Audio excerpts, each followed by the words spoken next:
యెషయా గ్రంథము 32వ అధ్యాయము. ఆలకించుడి, రాజు నీతిని బట్టి రాజ్యపాలన చేయును, అధికారులు న్యాయమును బట్టి ఏలుదురు.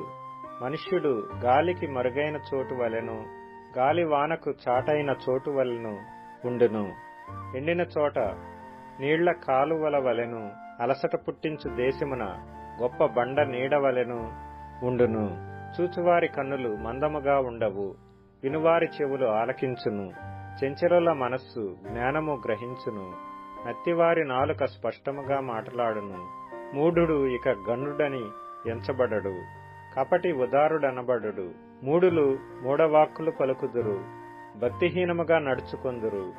యెహోవాను గూర్చి కాని మాటలాడుచు, ఆకలిగొనిన వారి జీవనాధారము తీసుకొనుచు, దప్పిగొనిన వారికి పానీయము లేకుండా చేయుచు, హృదయపూర్వకముగా పాపము చేయుదురు. మోసకారి సాధనములను చెడ్డవి. నిరుపేదలు న్యాయవాదన చేసినను, కళ్ళ మాటలతో దీనులను నాశనము చేయుటకు వారు దురాలోచనలు చేయుదురు. గనులు ఘనకార్యములు కల్పించుదురు, వారు ఘనకార్యములను బట్టి నిలుచుదురు. సుఖాసక్తి గల స్త్రీలారా, లేచి నా మాట వినుడి. నిశ్చింతగానున్న కుమార్తెలారా, నా మాట వినుడి. నిశ్చింతగల స్త్రీలారా, ఇక 1 సంవత్సరమునకు మీకు తొందర కలుగును. ద్రాక్ష పంట పోవును, పండ్లు ఏరుటకు రావు. సుఖాసక్తి గల కన్యలారా, వణకుడి. నిర్విచారిణులారా, తొందరపడుడి. మీ బట్టలు తీసివేసి దిగంబరులై మీ నడుమున గోనెపట్ట కట్టుకొనిడి. రమ్యమైన పొలము విషయమై, ఫలభరితమైన ద్రాక్ష వల్లుల విషయమై వారు రొమ్ము కొట్టుకొందురు.